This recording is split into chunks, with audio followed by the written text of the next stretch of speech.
সামনে যে দুইটা গেট দেখতে পাচ্ছেন আন্নাবি গেট, এই দুইটা গেটই হলো রাসূল সাল্লাল্লাহু আলাইহি সাল্লাম তার মক্কা জীবনে তিনি এই গেট দ্বারাই প্রবেশ করতেন এবং কাবাতে তিনি এই গেট দিয়ে ঢুকে নামাজ আদায় করতেন। এই দুইটা গেট এখনও রাসূলের নামে লিখিত।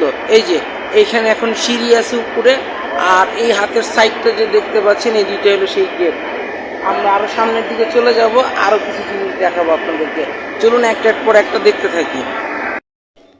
তো দর্শক দেখতেই পাচ্ছেন, আমরা আরও কাছ থেকে আপনাদেরকে সেই গেটটি দেখানোর চেষ্টা করছি। এখানে একজন প্রহরী পাহারা দিচ্ছেন।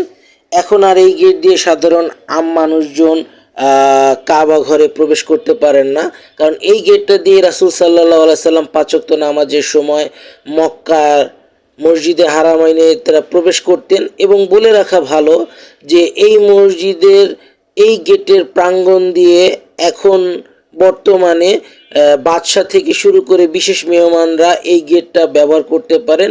সেই দিনক্ষণেতেই এটা খোলা হয়। তো এই সেই স্থান যা আমি আপনাদেরকে দেখানোর চেষ্টা করলাম।